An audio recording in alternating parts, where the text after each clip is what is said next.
Schools in other countries have reopened during the COVID pandemic. Here in Minnesota, it's going to be another week and a half before we learn what school will look like in the fall.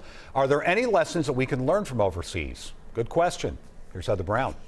All right, see you tomorrow, buddy. If there's one place where teachers, PPE, the cleaning supplies, and parents, And it got worse over time. and doctors, You got to improve ventilation, you got to put in spacing. and politicians and support staff and health experts and principals It is not optimal. can agree, there's no simple solution. Big picture from other countries, we haven't learned a whole lot. Ryan Demmer is an epidemiologist at the U of M. The data are very limited and they were in a very different context, so it's really hard to make predictions going forward. Mostly because countries that reopened had far lower levels of virus than we have now in the U.S. We are seeing new evidence that America's coronavirus crisis is getting worse. We're still lacking much in the way of information about the degree to which transmission is happening within schools. Epidemiologist Brandon Guthrie compiled international school data for the state of Washington. Israel has seen quite a few cases of SARS-CoV-2 within their schools. Israel brought back all ages with little social distancing. Unclear how much of that is due to school-based transmission and how much of it is due to simply transmission going on in the communities. Danish elementary schools were the first to reopen. Denmark and Norway reopened with young children in smaller groups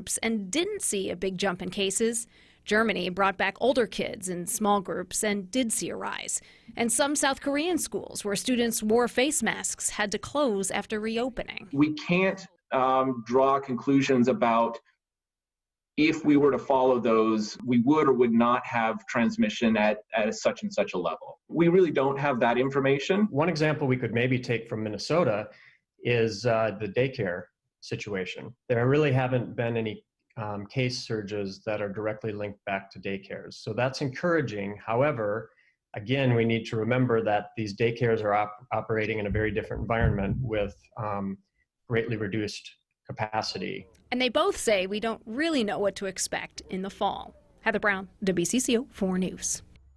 Dr. Guthrie said there is some indirect evidence that shows masks may have helped in Israeli schools. The state health department told Heather today that it is reviewing school data from other countries and does find value when it comes to strategies for prevention, transmission, or what happens when illness occurs.